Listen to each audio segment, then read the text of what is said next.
Hello everyone, welcome to this session guys. Today I am going to explain about the very important current affair news. तो अभी हाल ही में जो है अकोला तालुका के निवासी जो राहीबाई पोपरे हैं उनको जो है पद्मश्री पुरस्कार से सम्मानित किया गया। तो आखिर ये कौन सी लेडी हैं हमारी देश की और आखिर इनको किस चीज के लिए किस क्षेत्र में इन्होंने अच्छा काम किया जिसके लिए इनको पद्मश्री पुरस्कार दिया गया, इसके बारे में आज हम लोग कंप्लीट डिस्कशन देखेंगे और ये आपका यूपीएससी प्रोस्पेक्टिव के लिए बहुत ही इंपॉर्टेंट है गाइस। तो चलिए हम लोग natural and climate change topic से ये आपका रिलेटेड है, तो इसके लिए ये आपका बहुत ही इंपॉर्टेंट हो जाता है। तो चलिए हम लोग सेशन को स्टार्ट करते हैं बिना टाइम को वेस्ट किए हुए।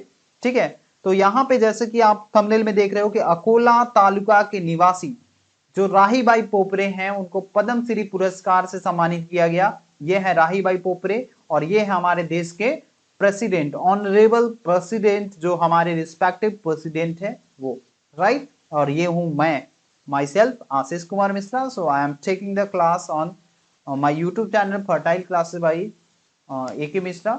तो यहाँ पे जो है आपको इस क्लासेस, यहाँ पे ये fertile classes UPSC and PCS आपको चैनल है जिसपे आपको यूपीएससी एंड पीसीएस की सारी क्लासेस आपको कंटिन्यूसली लाइव एंड जो है रिकॉर्डेड क्लासेस आपको प्रोवाइड कराई जाती है। तो अगर आप 2021 में मेंस लिखने वाले हो, अगर आप 22 में प्रीलिम्स मेंस या फिर 23 का अगर आपका गोल है, तो बिल्कुल आप इस चैनल पर बने रहो। आपको कंटिन्यूसली क्लासेस और देश विदेश की खबरें और साथ ही साथ जो आपके एग्जाम के पॉइंट ऑफ व्यू से रिलेटेड होगी, और साथ ही साथ आपको यहाँ पे जो है मैथ्स ऑप्शनल पेपर की भी मैं तैयारी कराऊंगा, राइट। तो चलिए हम लोग बिना टाइम को वेस्ट किए हुए सेशन को स्टार्ट करते हैं गाइस। और आज का सेशन ये बहुत ही मजेदार होने वाला है। अगर चैनल पे ये सेशन अगर आप देख रहे हो, अगर नए हो, अगर चैनल को सब्सक्राइब नहीं किया है, तो please subscribe this channel and don't forget to press the bell icon for the upcoming session. चलिए सेशन को स्टार्ट करते हैं बिना किसी देरी के। तो हाल ही में जो महाराष्ट्र के अहमदनगर के अकोला तालुका की निवासी जो राहीबाई पोपरे हैं, उनको जो है,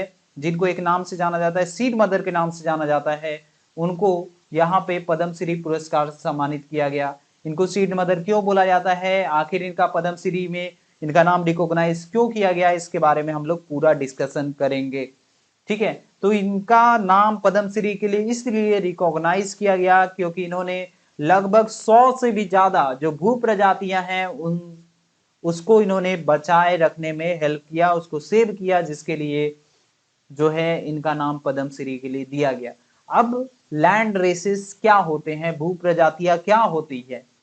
तो वाइल्ड वेराइटीज, कोई भी आमतौर पर उगाई जाने वाली फसलों की जंगली किस्मों को इन्होंने बचाया, जो हमारे जो है जनरली ये अब सब चीज खत्म हो गया है, क्योंकि अभी जो है हम लोग नेचुरल चीज कोई भी चीज यूज नहीं करते हैं, सारा चीज कंप्लीटली अब धीरे धीरे आर्टिफिशियल होते जा रहा है। आर्टिफिशियल कहने का मतलब कि हर चीज जो है वहां पे मैन मेड इंटरफेरेंस आपको देखने को मिलेगा, ह्यूमन इंटरफेरेंस देखने को मिलेगा। जैसे कि अगर आप देखो कि फसल में, तो फसल में भी आपका जो है सेलेक्टिव ब्रीडिंग स्टार्ट हो गया है। तो इसके बारे में हम लोग कंप्लीट डिस्कशन करेंगे। तो क्यों इनका पद्मश्री में इनको रिकॉग्नाइज किया गया, क्योंकि इन्होंने क्या किया कि इन्होंने 100 से भी ज्यादा land races, wild variety of the commonly grown crop जो है विलेज लेवल पे, उसको इन्होंने रिकॉग्नाइज किया, उसको जो है सेल्व करने में इन्होंने मदद किया, जिसके लिए इनको पद्मश्री पुरस्कार से सम्मानित किया गया। अब हम लोग बात करेंगे कि आखिर लैंड रेसेस है क्या। लैंड रेसेस की बात करें तो लैंड रेसेस जो है एक नेचुरली ऑकरिंग वेरिएंट्स हैं कॉमनली कल्टीवेटेड क्रॉप्स का, जो नेचर में पाया जाता है, जो नेचुरली अकरिंग है, प्राकृतिक रूप से पाए जाने वाले प्रकार हैं फसल के, कल्टीवेटेड क्रॉप के, राइट। तो उसको हम लोग क्या बोलते हैं, लैंड रेसेस बोलते हैं।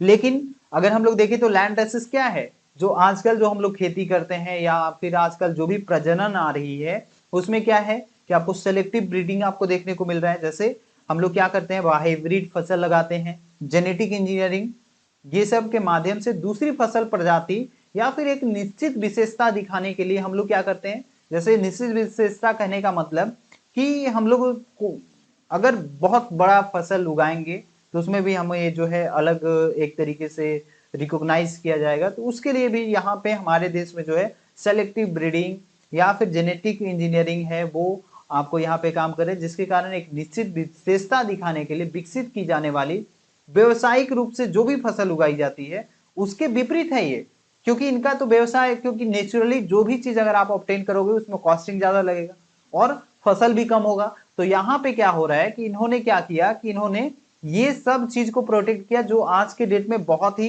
कम लोग करते हैं। तो इसके लिए इनको सल्यूट करने का मन करता है, इनको सलाम करने का मन करता है गाइस, राइट। अब हम लोग बात करेंगे impact of selection and the breeding of land races. क्या है इसका प्रभाव, क्या है selection and breeding of the land on land races, इसका इंपैक्ट क्या है। देखो सबसे पहला तो इसका इंपैक्ट ये है कि जो बायोडाइवर्सिटी है, जो जैव विविधता है, उसकी फसलों की जो भी चुनौतीपूर्ण जो भी परिस्थितियां हैं उसका सामना करते हुए लक्षण विकसित करने के लिए प्राकृतिक तंत्र प्रदान करती है। तो ये जो है सबसे पहला इंपैक्ट पड़ता है। हालांकि फसल चयन में बड़े पैमाने पर मानवीय हस्तक्षेप हम लोग देखते हैं। आजकल हम लोग क्या देख रहे हैं लार्ज स्केल पे कि जो भी चीज है उसमें ह्यूमन का इंटरफेरेंस बहुत ज्यादा है क्रॉप सिलेक्शन में, जिसके कारण एबिलिटी जो भी क्रॉप का है, कॉमर्शियल क्रॉप का, जो भी बेचने वाले क्रॉप होते हैं, उनका अब एबिलिटी क्या होते जा रहा है, खत्म होते जा रहा है, जो उसकी क्षमता होती है। जैसे आप कोई भी फसल देखो, पहले की फसल जो प्योर फसल होते थे उसमें ज्यादा एबिलिटी होती थी, उसकी क्षमता बहुत हाई होती थी। लेकिन आजकल के फसल जो है वो एक तरीके से जो ह्यूमन इंटरफेरेंस है उसके कारण जो है यहाँ पे, जैसे मान लो कि पहले जो है मैन्योर पे ज्यादा फसल उगते थे, गाय का गोबर या ये सारा चीज मैन्योर्स का यूज ज्यादा किया जाता था। आज हम लोग क्या करते हैं, आर्टिफिशियल फर्टिलाइजर लाते हैं, उसमें फसल तो ज्यादा मिल जाता है लेकिन उसकी एबिलिटी खत्म हो जाती है, राइट। दूसरा जो है कि यहाँ पे कई दशकों से अगर हम लोग बात करें, कई दशकों से लगभग सेवरल डिकेड्स, राइट, इसमें सिलेक्शन एंड ब्रीडिंग के माध्यम से जो भी फसलों की सुधार जो है की वजह, फसल सुधार की वजह से जो अधिकांश फसल का जो जेनेटिक जो है वो आपका खत्म हो गया, वो संकुचित हो गया है। कि जो भी मान लो कि फसल देखो कि जो उसके पेरेंट जो मतलब जिसका वो सीड है उसके कंपेयर में उसका जो फसल है उसका कुछ अलग प्रकार का उसका क्वालिटी आपको देखने को मिलेगा, क्योंकि वहां पे उसमें जो है सिलेक्शन एंड ब्रीडिंग ज्यादा हो रहा है। तो इसके कारण जो है फसल की सुधार की वजह से अधिकांश फसलों की आनुवांशिक जो है जो जेनेटिक बेस है वो भी संकुचित होते जा रही है। अब यहाँ पे अगर हम लोग बात करें तो लैंड रेसेस का महत्व और इसका आवश्यकता किस चीज के लिए है, तो सबसे पहले हम लोग जानते हैं कि जलवायु परिवर्तन का आपको सबसे बड़ा खतरा है हमारे देश में नहीं, अगर हम लोग बात करें तो पूरे विश्व में। तो वैज्ञानिक और जो भी जो चैलेंजेस होते हैं, challenges before the scientist and the policy maker, जो भी यहाँ पे नीति निर्माता हैं या फिर वैज्ञानिक हैं, वो क्या करते हैं कि वो ऐसी किस्मों को विकसित करना एक चुनौती है जो बायोटिक और अबायोटिक दोनों प्रकार के खतरों का सामना कर सके, दोनों चीज का। तो ये उनके सामने बहुत ही बड़ा जो है वो चुनौती होता है। दूसरा, यहाँ पे नेचुरली जो अक्रिंग लैंड रेसेस होते हैं, जो भी प्राकृतिक रूप से उगने वाली जो भू प्रजातियां होती हैं, उसमें अभी भी बहुत सारे अनटैप्ड जेनेटिक मटेरियल प्रेजेंट हैं, ठीक है। उसमें अनेक अनटैप्ड जेनेटिक मटेरियल प्रेजेंट है जो हमें सॉल्यूशन प्रोवाइड कर सकते हैं, राइट।